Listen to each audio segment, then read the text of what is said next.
brake in front of me? Come on, what's wrong with you? I got places to be. What's up, fellow riders? This is Spider Rider. Doing the normal commute thing. So, ride with me. Come on, ride along. Let's go. I've got something to talk about today, which, you know, the colder it gets, the more it makes me think about stuff like this. And I think every winter I do topics related to winter and cold. But today I want to talk about the pros and cons of winter riding, or year-round riding, actually. So I have a couple of talking points, which I'll see if I can remember off the top of my head related to that. And then there was one more update I wanted to let you know about. The old Ninja may or may not be out of commission for a little bit. So I have a loose cam chain, which is the typical Kawasaki knock, the tick that they always make.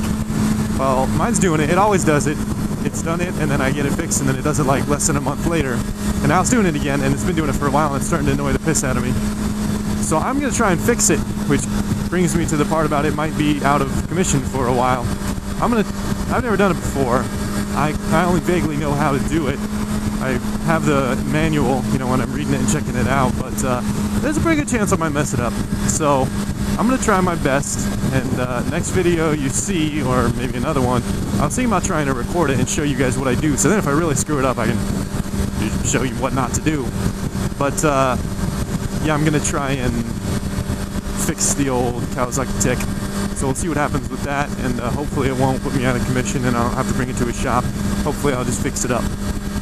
So anyway, let's get to the main topic of today's vlog, which is going to be year-round riding, and winter riding is sort of a part of that, is a big part of that. So let me start with some of the pros, because pros are pretty obvious. No one likes to, you know, have this time of year roll around. You know, it depends on where you are, whether sort of October, November, some people maybe even push it longer.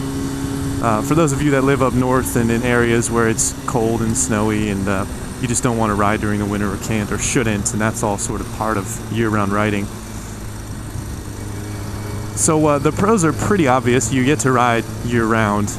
That's, I would say, like the biggest one. No one wants to winterize their bike, so you don't have to winterize your bike when this time of year rolls around. You can just sort of ride right through. That's like a major upside, is not having to do some of that annoying stuff this time of year, not to mention, you know, it sucks to put your bike away and then just stare at it all winter and be like, God, I really want to go ride. I know before, you know, I moved to San Diego, when winter would roll around, like January, especially February, sometimes even March, actually got worse in the spring, but during the winter and spring, I would just like watch YouTube videos, and I would specifically follow guys who were still filming and who could ride year round, and I would just be like, man, I really want to ride. It sucks when you can't. So that's like probably the biggest upside, is you get to ride year round, which is, I mean, just damn obvious. Don't know why I'm telling you that. I'm preaching to the choir here. But there's some like hidden ups and downs that maybe you might not know about, like not winterizing. For some people that's a major plus, because it's just a lot of extra maintenance you have to do on your bike just to make sure you'll have it for next year, so it doesn't mess it up. And I'll jump back to some pros as we go if I can, because they're obvious. It's not really pros and cons. I'm just going to talk to you about some of the cons of not going into winter riding. So probably, you know, there are a lot of little things that kind of suck actually about winter riding, and the obvious one is the cold. So today, you know, with the time change, I'm starting to go into work a little bit later. It's not as bad, but, you know, the last couple weeks it's been getting pretty cold in the mornings, only like in the 50s, so I shouldn't be complaining to anybody who's probably watching these videos. Some people are in a lot colder places and are thinking, shit, if it was 50 degrees I'd be riding. But, you know, it gets pretty cold, and the more it gets into winter, the colder it's going to get. And even if you live in cold places, you can still ride in the winter. I never actually winterized my bike. I just ride it a couple times through the winter. And I'll tell you what, that sucks.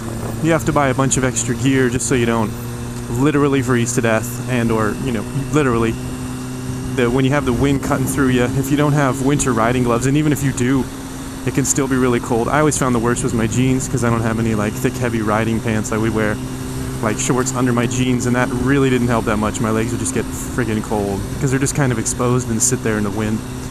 Anyway, so the obvious one is the cold. Some less obvious ones, you know, for those of you who care, a lot of people probably don't, I don't, but you really, if you ride year-round like I do, you really rack up a lot of miles on your bike, and it requires a lot more maintenance. It just kind of increases the price of owning a bike. I don't have a car, so that sort of offsets for me. I don't ever drive, I very rarely drive, which is sort of an upside and a downside. It's an upside because the maintenance I have to do on the bike is a hell of a lot cheaper than what I would have to do in a car. Even like an economy car, I get such better gas mileage and, you know, so much more efficiency out of this bike that it's really, you know, better not to even have to do that maintenance. But if you don't want, you know, 1,000,000 miles on your bike, then riding year round is probably not going to work for you, you know, if you, like I, ride all winter. So extra maintenance and extra miles and extra wear and tear, your bike's not going to last as long. That's a hidden downside, I would say, that, you know, just kind of sucks, and I would avoid it. Another potential downside is like a safety factor. So if you're riding in the winter, you know, even if it's a warm day, let's say you live in a place where it does get cold and snow and it's cold, but you just happen to be riding on a nice warm day, there are hidden safety factors still, like road hazards. You know, the roads tend to get torn up a little more. I'm gonna let this guy by, he's kind of come up on me. But there are hidden things like road conditions can get pretty crappy during the winter, and you know, sometimes they'll lay down sand or salt, both of which can be really, really slick, and it just really increases, you know, how dangerous it is to ride. And in the winter, that's really just exacerbated by everything. There are a lot more hazards, it seems like, not to mention the obvious ones like weather. But here it's not so obvious in San Diego. You know, before I moved here in Rhode Island, yeah, it would snow and it would rain and the roads would be crap. But here it just rains a lot more, it doesn't snow, which is a hazard in itself. Riding in the rain is. Really, guy? Not even gonna look at me, just gonna hit your blinker and start going? So yeah, you know, that there's just a lot more hazards, and it maybe is less predictable. It seems like in the winter, the weather, you know, it might be warm 1 minute, but it can change pretty fast. And you know, when it changes in the winter, you really don't want to be caught in some snow on a bike. Yeah, and I guess there are a lot more cons, and what I'm saying is there are a lot more cons than you think there are. So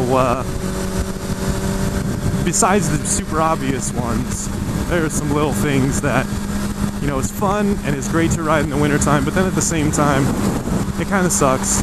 There's some potential negatives. And so yeah, for those of you who have just put up your bikes, don't be too upset.